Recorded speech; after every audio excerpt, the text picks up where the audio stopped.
Hello and welcome to New Filmmakers Los Angeles in partnership with Movie Maker magazine. My name is Danny DeLillo. We're here at the South Park Center. I'm delighted to be with Derek with his fantastic film, Heroes Pizza. Let's take a look at the clip.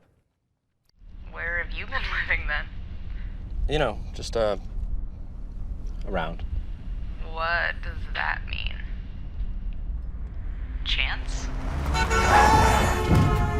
What was that? Nothing.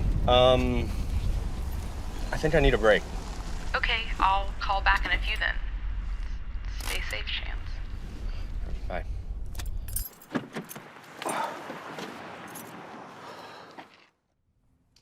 Derek, I need pizza right now. I can't stop thinking about Heroes Pizza. So good job. Listen, thanks so much for bringing your film. It was really, really awesome. But for those that haven't seen it, tell us a brief synopsis. Yeah, so Heroes Pizza is a short film about a down-on-his-luck pizza guy that decides to deliver a pizza across state lines to an old friend over one night.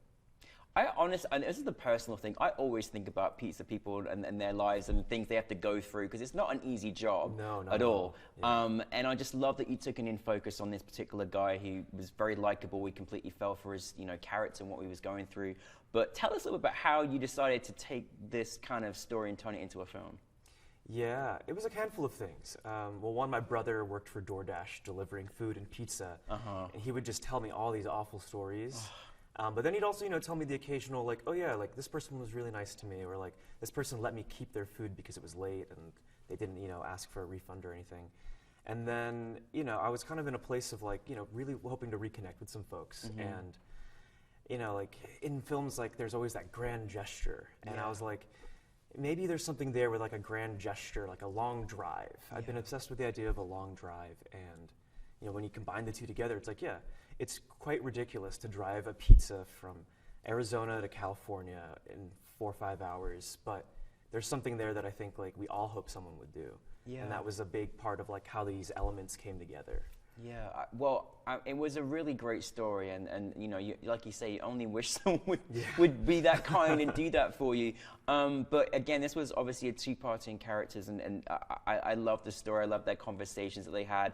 And then I'm shocked to find out your lead man is not an actor. Yep. And he's brilliant. Yep, Bailey Galvin Scott is not an actor. He is a professional filmmaker, drone pilot. He's incredibly talented, but every now and then I get him in a movie and he's just like, has this charming personality that I think really shines through. Like, you really believe him when you see him just out there in the cold on the phone. Yeah.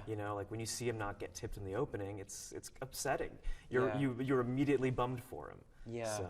Well, equally, she is fantastic as well. Yes. And what fascinates me when you're having, a film that's set around phone calls in particularly, how do you even go about directing that?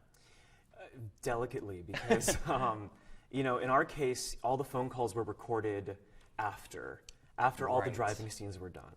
So there's a whole collection of scenes where Haley, our other lead in the film, she's doing all the phone calls in her apartment set, and we took all those recordings and dubbed them over. But until then, it's like me or my editor Katie, we had to perform the role for Bailey to react to. Oh wow! On the day. So the hard part is like thinking about how your actor is going to do it later and making sure that they'll cut together.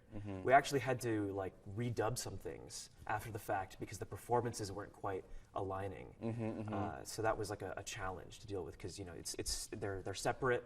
They're not in the same space. So. Yeah. And like, what was the biggest challenge? Was that your biggest challenge, or was there kind of other things you had to face as well? A lot of other things. I mean, outside of the fact that we shot this in 2020, the biggest challenge was that driving. Yeah. Because it's a safety thing. You don't want to have an actor just driving while acting. You want to make sure that they are safe. But also, when you don't have the biggest budget in the world, you have to get crafty.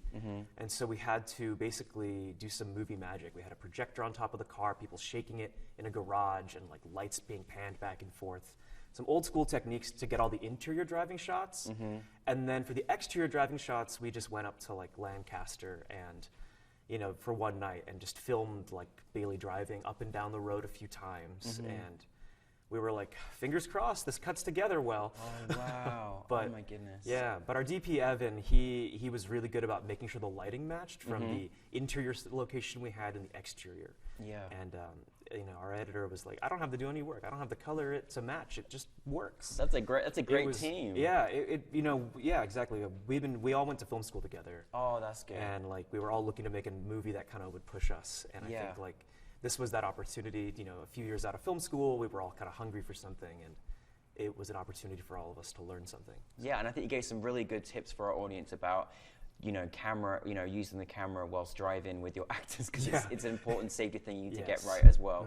So you all came from film school and everything else. Like, was this something that you kind of self-funded, or do you use other kind of resources to kind of help you, support you for this film? Yeah, this was self-funded. We split the cost. My producer, my editor, and my DP. We split the cost of the film. Different percentages based on what we were doing. And it ultimately. It was made for pretty cheap, but it was good. It was nice to not be beholden to like a Kickstarter or something. Yeah. I one time had someone offer me a check, but I had to, you know, make the money back for them. Yeah. For a movie that I wasn't too thrilled about making for them, and I was like, you know, that's not necessarily. It's a delicate thing when it comes to money and funding your films, because you want to have the freedom to make the movie you want, but you also understand that it is a business. Yeah. And there are certain things that you do have to meet when you are taking money from other people. And so the fact that we self-funded was, I think, really good because it took that pressure off. Yeah, absolutely. You know, I think making this in 2020, you know, was a very tough year for a lot of people. And I think what your film had was it really showed kind of sentiments, you know, of just being a good person, you know. What did you want people to take from your film, and also what's kind of the audience reaction been as well? Yeah, you know, a lot of people call it a nice, like, kind of comforting movie. Yeah. You know, I think for me, I would like the audience to think about, like, oh yeah, like, there's always at least one person in your life you haven't called in a while that you probably should, and whom you should probably be willing to go that extra mile for, because you never know. Yeah. Like, we never know what people are dealing with. In the film, the issues that Lucy and Chance are going through, they're not explicitly talked about in any way, you know, like, it's implied that Chance is homeless, and it's implied that, you know, Lucy is, you know, completely burned out and overworked and underpaid, right? And struggling, they're both struggling with their lives in different ways. But it never really comes up, and it never really comes out, and I think that's important to remember, that you're never gonna know what other people are going through. Yes. But that doesn't mean you shouldn't show up for them. You know, like, you don't, like, just because someone's having, you know, just because someone doesn't seem like anything's wrong, doesn't mean you shouldn't still say hi to them, or give them a hug, or, you know, make that time to call them, so. Derek, you're such a good person. That's so nice. Everybody listen to Derek and go and call that person you haven't called. And I think it's such an important thing if you can't always see what people are going through, and just try and, you know, treat people with kindness the best way that we can. So thank you for sharing with that about that. What is next for you, Derek?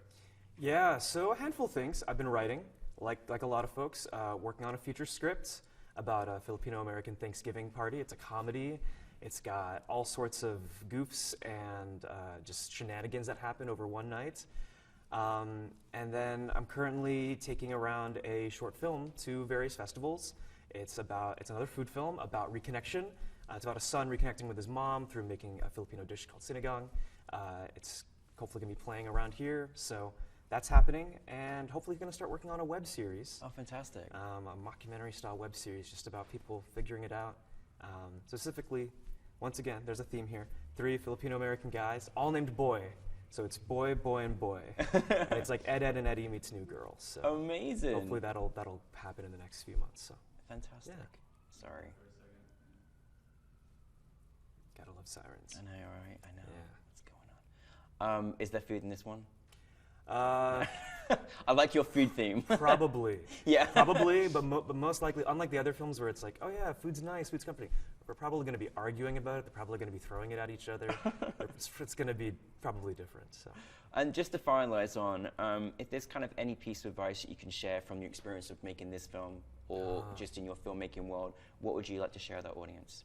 Yeah, I think it's important to, you know, look to your friends, look to the people around you, and think about how you can best take care of them. You know, everyone on this crew was a friend of mine, whether they were a friend from LA or a friend from film school or a friend from where I grew up. You know, everybody was a friend, and you know, we all went into it with the clearest of intentions that were laid out, and you know, we were making the film, you know, very scrappily, but we still managed to find space to, you know, give everyone a hat, you know, as a thank you for doing the film, and to make sure everyone was well fed, and to really consider like, oh, hey, we should probably take a break. Like, we've been rolling for like 3 hours. We should probably, you know, pause, drink some water. And I think like, you know, as like a director, it's not only your job to have a vision of like your film, it's also your job to make sure everyone on set is taken care of, and that everyone on set is feeling comfortable, because that's when people do their best work. When they're 100% comfortable, because that means they're 100% confident. Absolutely. Thank you so much, Derek. It's been a pleasure to talk with you. Thank you for Heroes Pizza. We can't wait for your next films to keep bringing them back to us. But welcome to the New Filmmakers family. Thank you very much. Yeah, thank you so much, Danny. Derek, everybody. Woo.